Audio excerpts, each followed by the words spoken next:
mengajak kepada kita semua untuk senantiasa bersyukur kepada Allah Subhanahu wa ta'ala dengan ucapan alhamdulillahi rabbil alamin. Segala puji bagi Allah Subhanahu wa ta'ala, Tuhan semesta alam yang telah menciptakan kita semua, yang dimana kita disempurnakan dengan akal fikiran. Maka sebagai hamba Allah yang dianugerahi kesempurnaan akal, hendaklah kita mampu mempergunakan akal kita untuk membaca dan mencerna dari setiap ayat-ayat Allah, tanda-tanda keagungan dan kemahabesaran Allah Subhanahu wa ta'ala. Maka semoga dengan berkumpulnya kita pada malam hari ini mampu menjadi wasilah kita mengenal daripada ayat-ayat Allah Subhanahu wa ta'ala, sehingga kita termasuk ke dalam golongan hamba-hamba yang beruntung telah mempergunakan akalnya dengan sebaik-baiknya, sehingga dengan itu mampu menjadikan posisi kita di hadapan Allah Subhanahu wa ta'ala lebih dekat adanya, sehingga kita termasuk di antara orang-orang yang mampu menggapai keridhaannya. Salawat beserta salam semoga senantiasa tercurah kepada junjungan kita Nabi besar Muhammad sallallahu alaihi wasallam, manusia mulia yang Allah Subhanahu wa ta'ala utus ke muka bumi ini untuk menyampaikan risalah kenabian beliau, untuk menyampaikan syariat Islam, yang dimana menjalankan daripada syariat tersebut akan menjadikan diri kita sebagai manusia yang mendapatkan jaminan dari Allah Subhanahu wa ta'ala, jaminan kemuliaan, jaminan kebahagiaan untuk kehidupan dunia kita, terlebih kehidupan akhirat kita. Maka semoga dengan ucapan Allahumma salli ala Sayyidina Muhammad waalaikumsalam wa ala ali Sayyidina Muhammad. Langsung terus.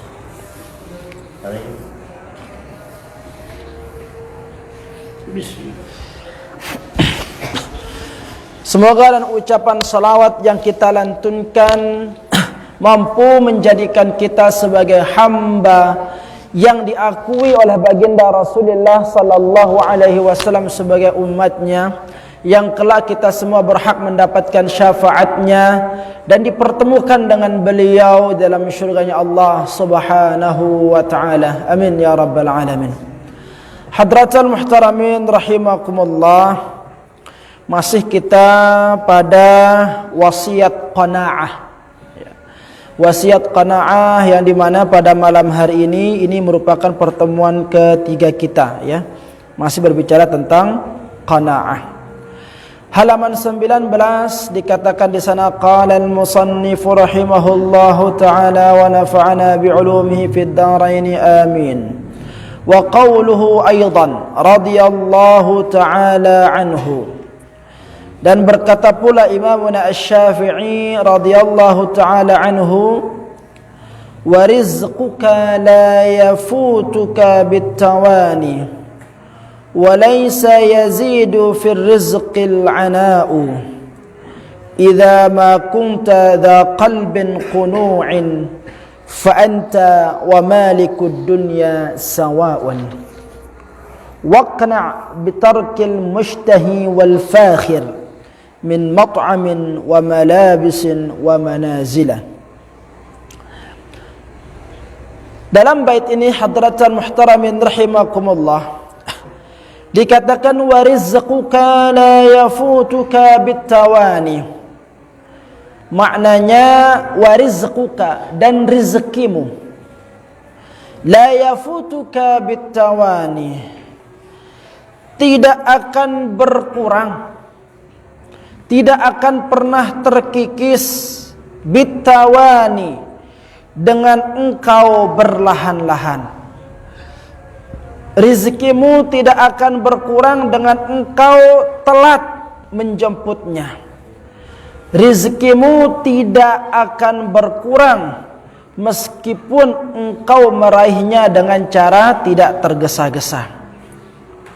Walaysa yazidu fir rizqil ana'u, dan rizkimu itu tidak akan bertambah dengan engkau bergesa-gesa, ya, dengan engkau semangat, dengan engkau berlebih-lebihan. Waalaikumsalam. Dulu masih konsen. Tiang ulangi, wa rizquka la yafutuka bitawani, rizkimu tidak akan berkurang, tidak akan hilang dengan engkau pelan-pelan, dengan engkau perlahan-lahan. Walaysa yazidu fi rizqil ana'u, dan tidak akan bertambah dengan engkau tergesa-gesa, dengan engkau berlebihan dalam semangat. Artinya apa hadratan muhtaramin rahimakumullah? Urusan rizki itu merupakan ketentuan atau haknya Allah Subhanahu wa ta'ala, ya. Setiap makhluk yang bernyawa, setiap makhluk di muka bumi ini yang Allah ciptakan, pasti Allah hidupkan berkesesuaian dengan jatah rezekinya. Maka selama makhluk tersebut hidup di muka bumi ini, maka selama itu pula jaminan rezekinya ada dari Allah Subhanahu wa ta'ala. Karena antara nyawa dengan rezeki itu senantiasa berjalan beriringan. Maka ketika orang yang sudah habis jatah rezekinya, maka habis pula jatah usianya, ya. Ini yang pertama hadratal muhtaramin rahimakumullah.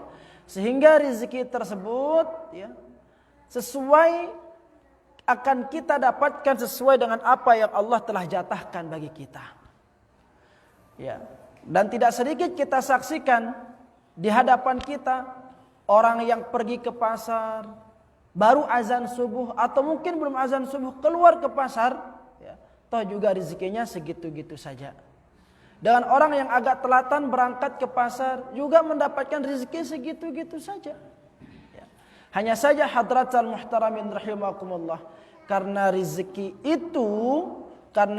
itu merupakan rahasia dari Allah Subhanahu wa ta'ala, maka kita dibebankan yang namanya ikhtiar. Kita dibebankan yang namanya usaha, ya. Agar apa? Agar rezeki kita itu, ya, sebagaimana prinsip kita manusia pada awamnya, ante na panoan mo ta, asal tuah lemaan si tenjemput ya, karena rezeki itu merupakan rahasia Allah Subhanahu wa ta'ala, ya. Maka hadratal muhtaramin rahimakumullah, ya, karena rezeki telah ditentukan oleh Allah Subhanahu wa ta'ala, maka tidak ada kuasa kita untuk menuntut Allah Subhanahu wa ta'ala. Karena mungkin pada hari itu kita merasa diri kita dikurangi daripada jatah rezekinya, atau mungkin kelebihan banyak di antara jatah rezeki yang diberikan oleh Allah Subhanahu wa ta'ala, ya.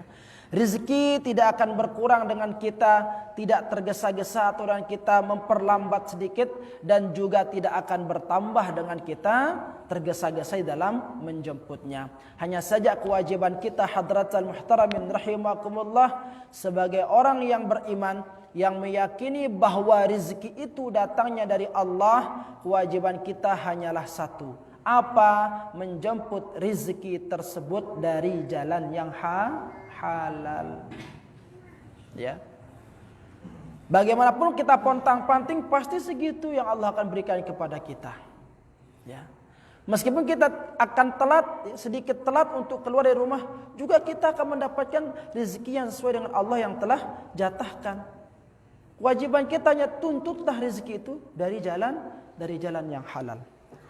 Maka idza ma kunta dza qalbin qanu'in, maka jikalau kalian memiliki hati-hati yang qanaah, hati-hati yang merasa cukup atas pemberian Allah Subhanahu wa ta'ala yang sedikit, ya, fa anta wa malikud dunya sawa'un, maka engkau dengan penguasa dunia atau raja dunia memiliki posisi yang sama.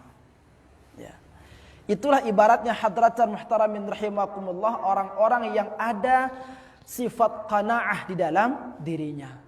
Maka dia tidak akan berbeda merasakan dirinya dengan pejabat-pejabat. Meskipun dia rakyat jelata, dia bersanding dengan pejabat, tetapi tidak menutup kemungkinan meskipun dia miskin tetapi memiliki jiwa kaya, memiliki jiwa pejabat. Dan tidak sedikit di antara orang yang menjadi pejabat, orang yang menjadi raja tetapi memiliki hati miskin. Ini dia. Maka dikatakan, ya, idza ma kunta dza qalbin qunu'in, jikalau engkau mempunyai hati yang qanaah, fa anta wa malikud dunya sawa, maka antara engkau dengan raja-raja atau penguasa-penguasa dunia itu adalah sama. Ya. Ternyata yang membuat orang cukup, yang membuat orang kaya itu bukan bergelimangannya harta, tetapi kepuasan hati. Dan kepuasan hati itu akan didapatkan melalui rasa syukur kepada Allah Subhanahu wa taala.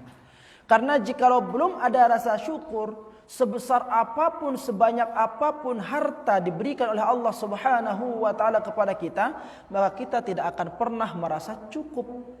Ini masalahnya. Kapan kita akan merasa cukup? Ya. Ketika kita pandai bersyukur. Ini dia. Maka sebesar apapun yang kita dapatkan tetapi tidak ada rasa syukur dalam jiwa seseorang, maka selama itu dia akan kekurangan di dalam kehidupannya.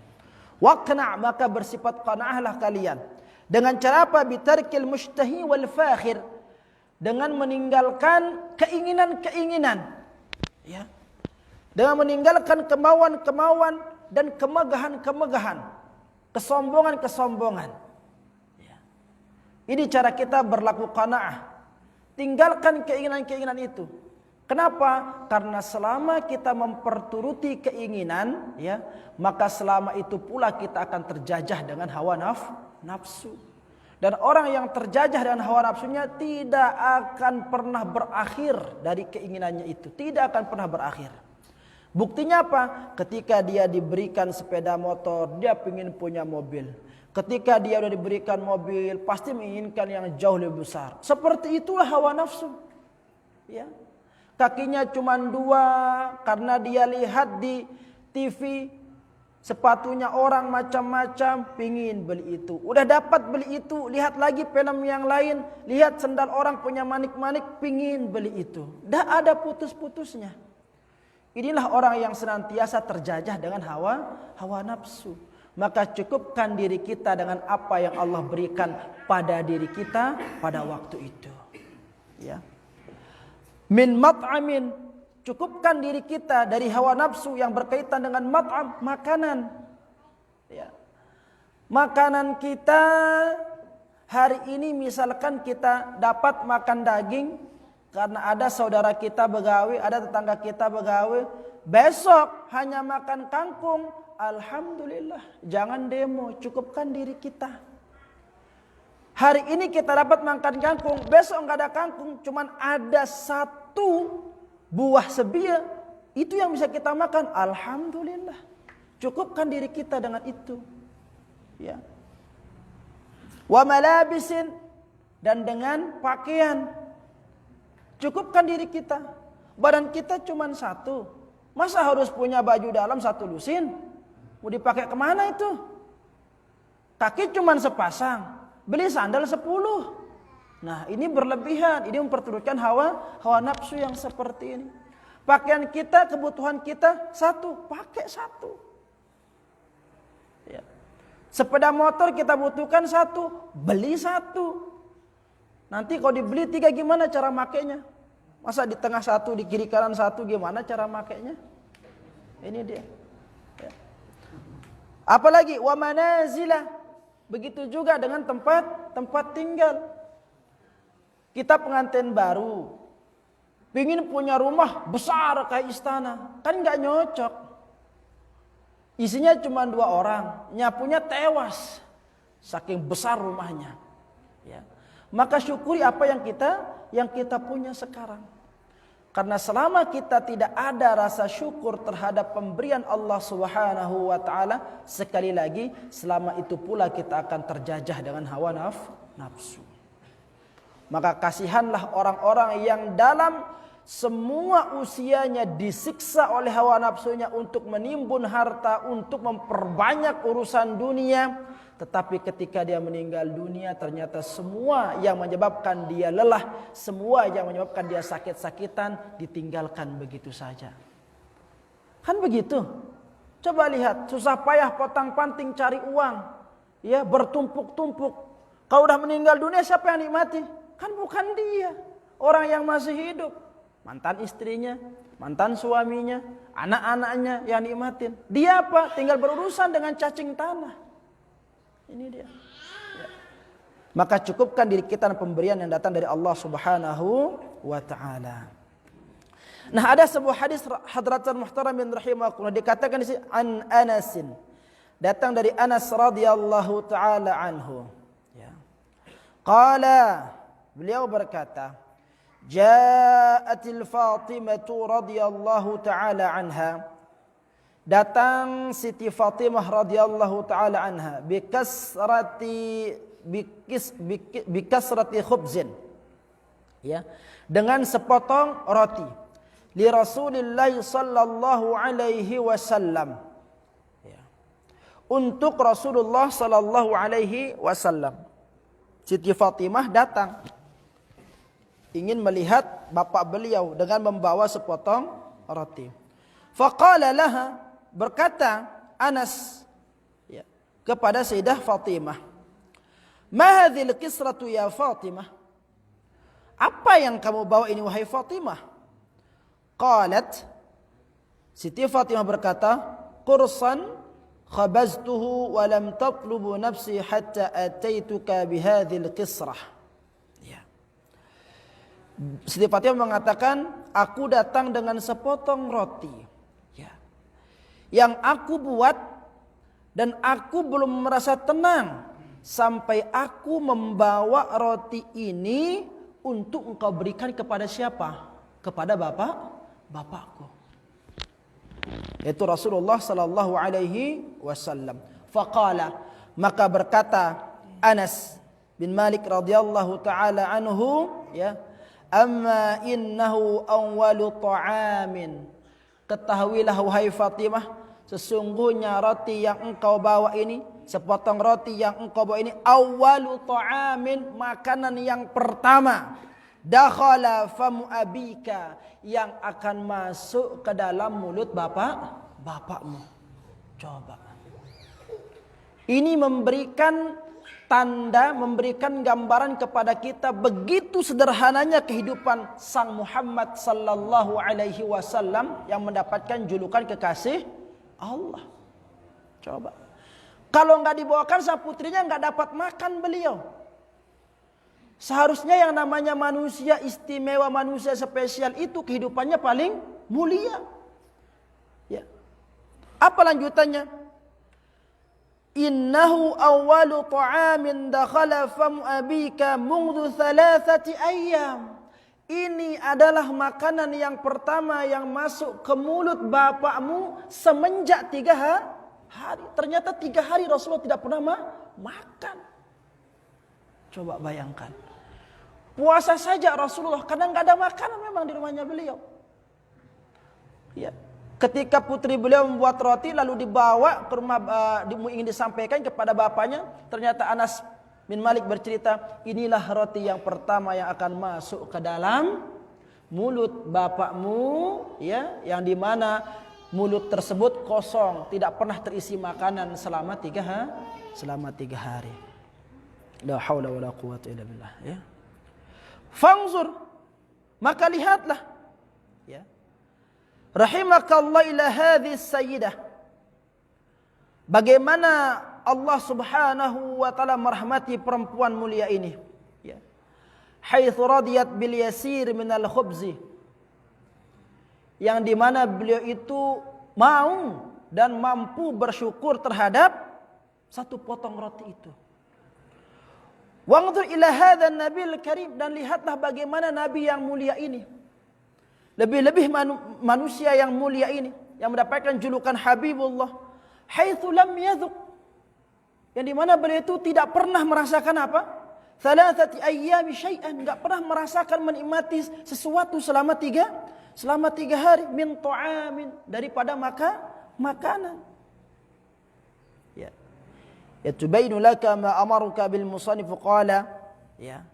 Maka sesungguhnya penulis pengarang ini ingin mengatakan kepada kita, ya, lihatlah bagaimana kehidupan baginda Rasulullah sallallahu alaihi wasallam, yang dimana Muhammad tersebut diutus oleh Allah subhanahu wa ta'ala untuk menjadi suri tauladan bagi kita. Pertanyaannya, pernahkah ada di antara kita yang tidak pernah dapat makan selama 3 hari? Semiskin-miskinnya kita di Mamban, sesetempel rumah kita oleh pemerintah, ampun, tidak ada di antara kita yang sampai tidak dapat makan dalam sehari. Semiskin-miskin kita. Lalu di mana Rasulullah sallallahu alaihi wasallam, manusia yang paling mulia di sisi Allah Subhanahu wa taala? Ngenu ukun susah pendaitnya coba. Sampai beliau pernah tidak makan 3 hari karena memang tidak ada yang mau dikonsumsi oleh beliau. Enggak ada yang dimakan oleh beliau. Coba. Jangankan itu dia temu mangan, arak makanan doang kadang-kadang dia temele ngakani si ngombe si gayante. Sila mangan, dia kan dari syarif. Ya. Sila berkeluar apa jangan teh terong diri. Padahal dapat makan dia. Belum seperti Rasulullah yang 3 hari tidak pernah dapat makan. Ada makanan lezat dia tidak mau terima. Lalu begawe. Ya, begawe kelangan raparan akikah dan sebagainya. Itu kebanyakan makanan itu mubazir itu. Sepiranjak daging banyak, ujung-ujungnya banyak yang ditinggalkan. Ya. Tidakkah kita malu kepada baginda Rasulullah sallallahu alaihi wasallam? Yang namanya Rasulullah itu manusia paling mulia, mendapatkan julukan Habibullah. Dosa beliau terampuni, jaminan surga tertinggi. Kita siapa? Jaminan surga, oh belum tentu. Ya. Terus gaya-gaya terhadap makanan, tidak mau bersyukur terhadap sesuatu yang sedikit datang dari Allah. Nah, mari kita melihat diri kita hadratal muhtaramin rahimakumullah. Ya. Maka dikatakan di sini, qala Sahal bin Abdullah radhiyallahu taala anhu, ya. Apa kata beliau? Ijtama'al khair kullahu fi 4 khisal. Ya. Maka kumpulkan segala kebaikan itu pada 4 sesuatu. Kalau kalian kumpulkan yang 4 ini, wabiha saral abdalu abdalan, maka engkau akan mampu menjadi wali abdal. Ya. Lakukan yang 4 ini, kumpulkan yang 4 ini, hadirkan pada diri kalian yang 4 ini, ya.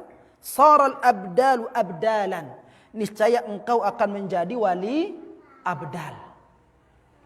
Wali itu 9 tingkatannya. Wali ini yang paling tinggi itu namanya wali kutub. Wali kutub itu pemimpin semua wali. Wali kutub, ya. Nah, ada terus namanya wali ummah di bawahnya, ya. Terus wali audah kalau yang tidak khilaf di urutan ketiga, itu diantaranya ada juga perempuan masuk di sana, ya. Dan yang keempat itu ada namanya wali abdal. Apa wali abdal itu? Ya, abdal itu asal katanya badalun. Badalun itu artinya ganti. Wali abdal itu ialah wali yang bisa menunjuk penggantinya ketika dia hendak meninggal dunia. Tingkatan wali itu 9. Ya.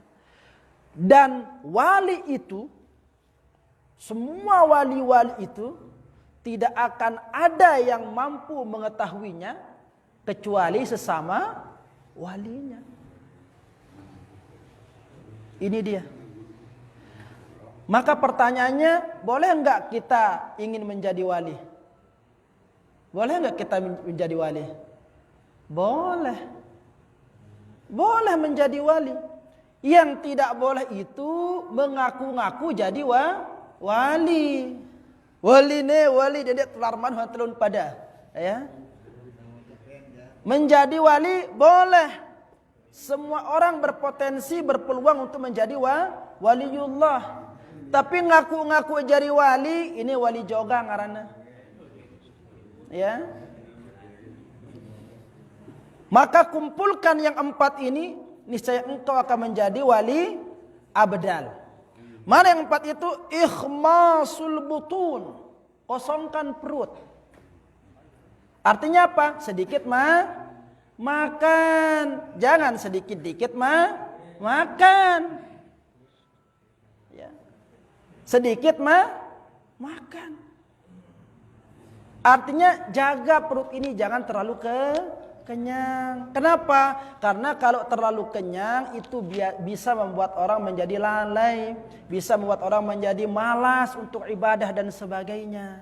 Ya, yang diperintahkan sedikit makan, jangan sedikit-dikit makan. Lain artinya ini. Lamun sedikit-dikit makan melak kenana. Nggih. Sedikit makan. Ya. Ini dia. Yang kedua apa? Wasamtu. Apa as-samat itu artinya? Diam. Hindari banyak omong. Ya. Lebih banyak diam. Tetapi kalau dibutuhkan untuk berbicara harus berbicara. Jangan ketika harus berbicara dia diam. Ketika harus diam dia berbicara. Tidak bisa kayak gitu. Itu namanya bukan waliullah tapi wali murid namanya yang kayak gitu. Ya. Jadi ketika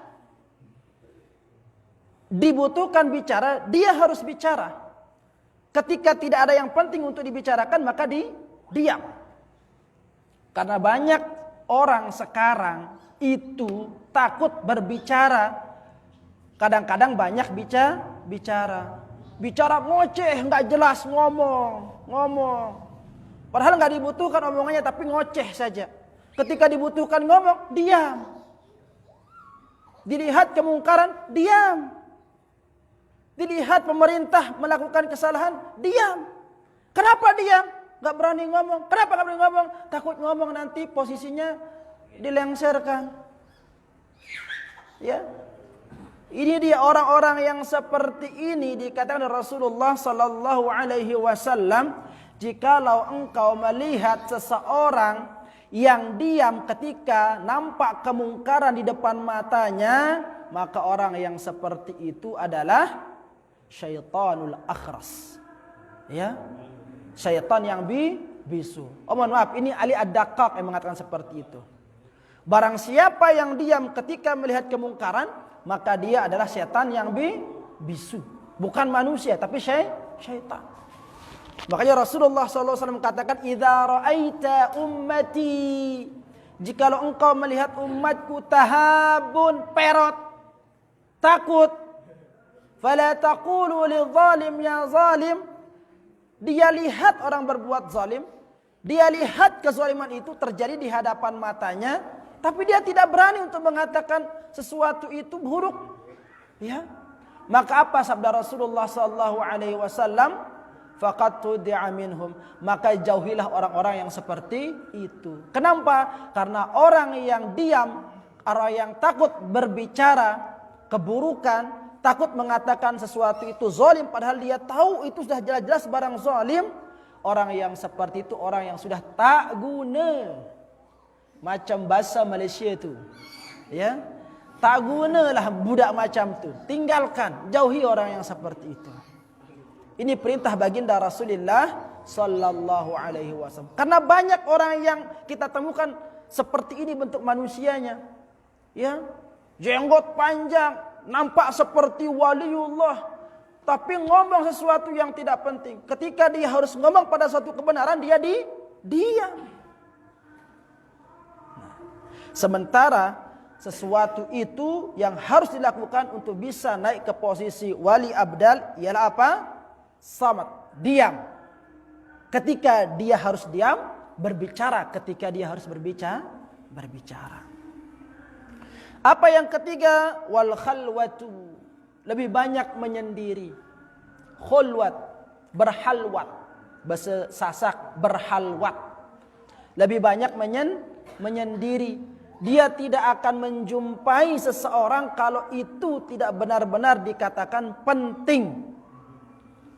Ya, ini dia. Kebanyakan sekarang kan manusia kebalikan, demen ngumpul.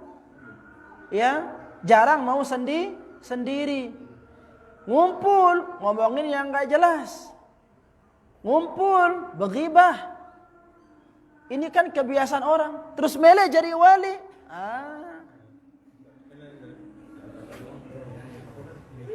Apa yang keempat hadratul muhtaramin rahimakumullah?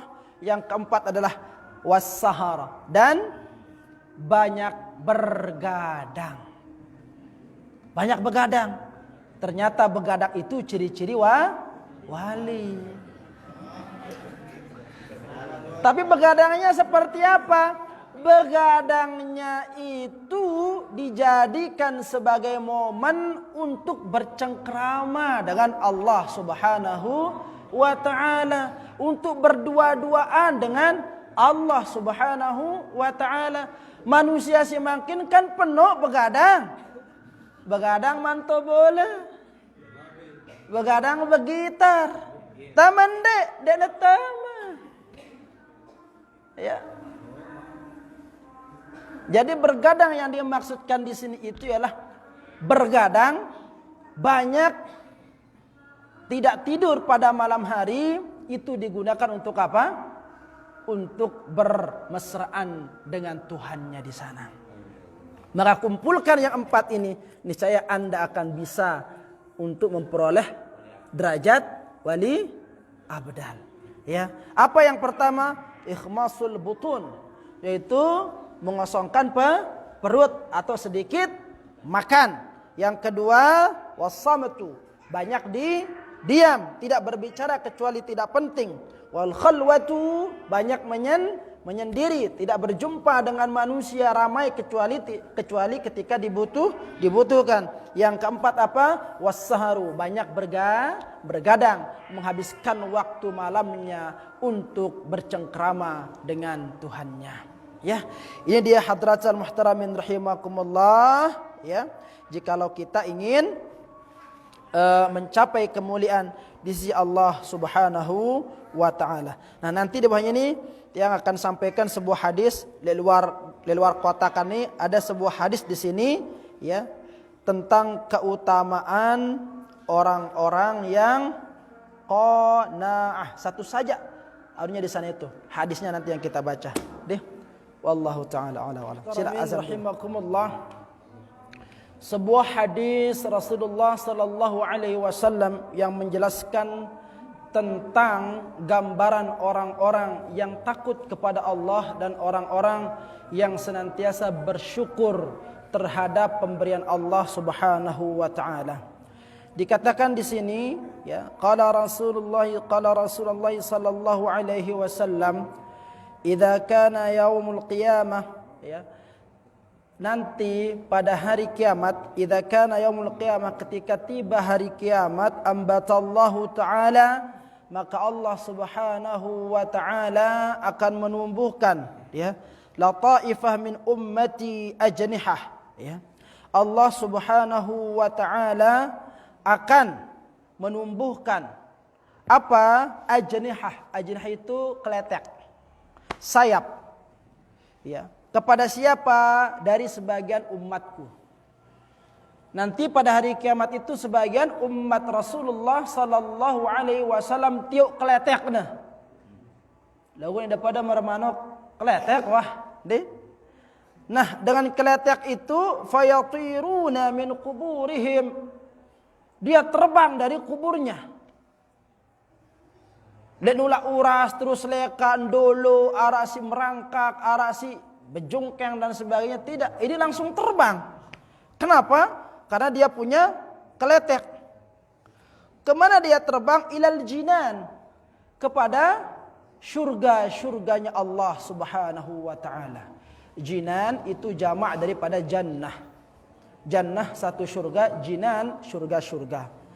Nah, ada sebagian umat Rasulullah sallallahu alaihi wasallam ketika keluar dari kubur punya keletek. Ketika dia punya keletek langsung dikepaskan terbang dengan keleteknya itu menuju surganya Allah subhanahu wa ta'ala. Lalu di surga itu dia yatamatta'un. Dia merasakan nikmatnya surga. Dia menikmati keindahan surga dan sebagainya. Fataqulu lahul malaikah. Maka melihat kejadian itu malaikat heran.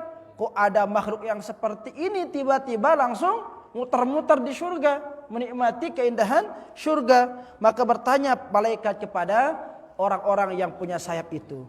Hal ra'aitumul hisab? Apakah kamu sudah melewati hisab? Ya. Apa jawabannya? Fayaqulun, mereka menjawab, ma ra'aina. Dia tuang kita ya, hisab ini ngumber wana. Artinya apa? Dia tidak mengalami yang namanya hisab. Proses ditimbang amal buruk baik itu enggak ditemukan oleh sebagian umat Muhammad ini yang punya keletek ini. Ya.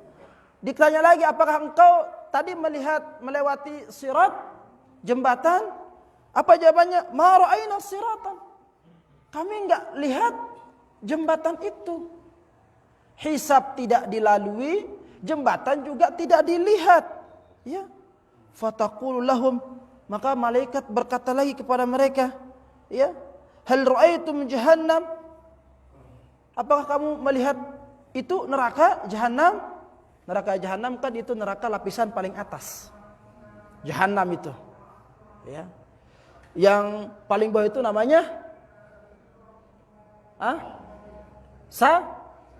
Sakor. Ya. Mohon maaf apa ya? Lupa tiang. Yang jelas yang paling atas itu namanya Jahanam. Jadi neraka jahanam itu dia paling bawah paling atas tahun ini. Lebih nempit lagi tuh, darkil aspal itu beda lagi tuh, ya.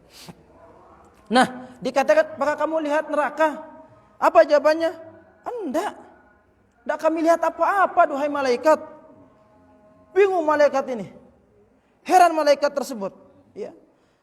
Melihat kejadian seperti itu, bertanya malaikat, fataqulul malaikah bertanya para malaikat, min ummati man antum? Umat saya yang tepat ini selapuan. Kan bagus pendeta pada. Siapa kalian ini? Fayaqulun, mereka menjawab, min ummati Muhammad sallallahu alaihi wasallam.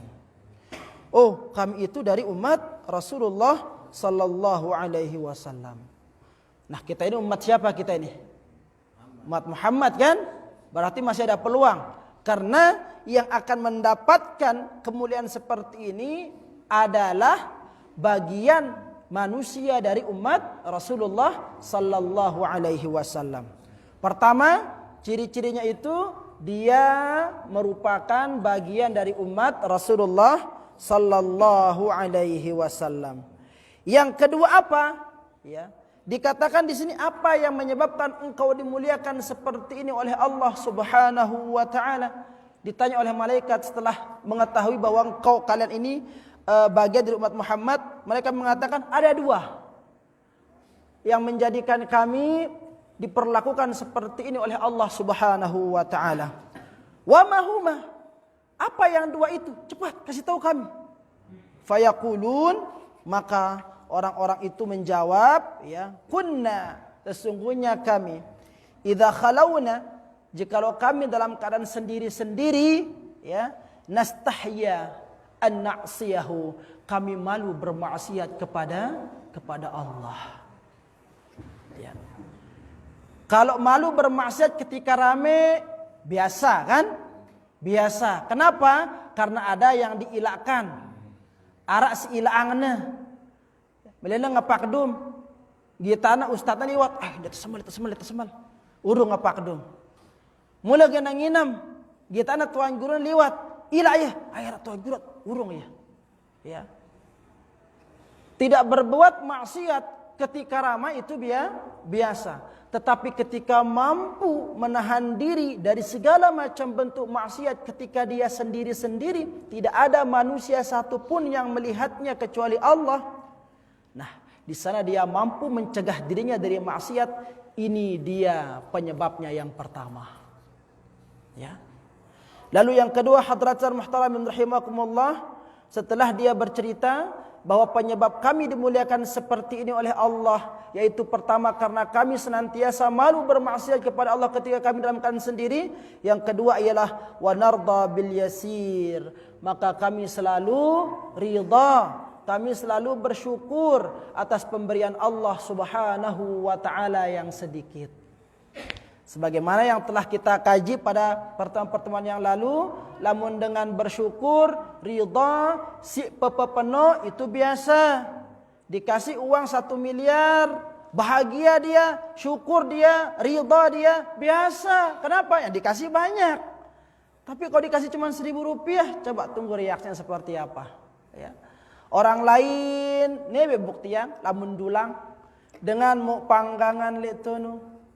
Tiba-tiba dia buka tembola, teluk manok na doang tipaya ngumbe. Bucung apa senyum? Bucung. Nah, ketika mampu senyum dalam keadaan seperti itu, ini luar biasa. Ya. Si setue aja manok na mu'na. Si setue aja teluk na mu'na. Ya. Ini dia hadratan muhtaramin rahimakumullah. Ternyata yang dua inilah yang menyebabkan dia dimuliakan oleh Allah Subhanahu wa taala.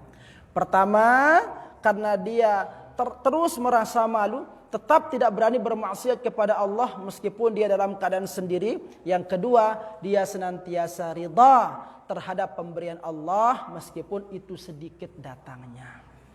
Ya. Nah, ini dia hadis penutup hadratan muhtaramin rahimakumullah yang bisa yang sampaikan pada malam hari ini, ya. Selanjutnya pada pertemuan berikutnya insyaallah di sini akan diperdalam tentang kedudukan wali abdal. Insyaallah pada minggu yang akan datang. Wallahu taala a'la wa a'lam.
بالله من الشيطان الرجيم. بسم الله الرحمن الرحيم. الحمد لله رب العالمين حمدا يوافي نعمه ويكافئ مزيده.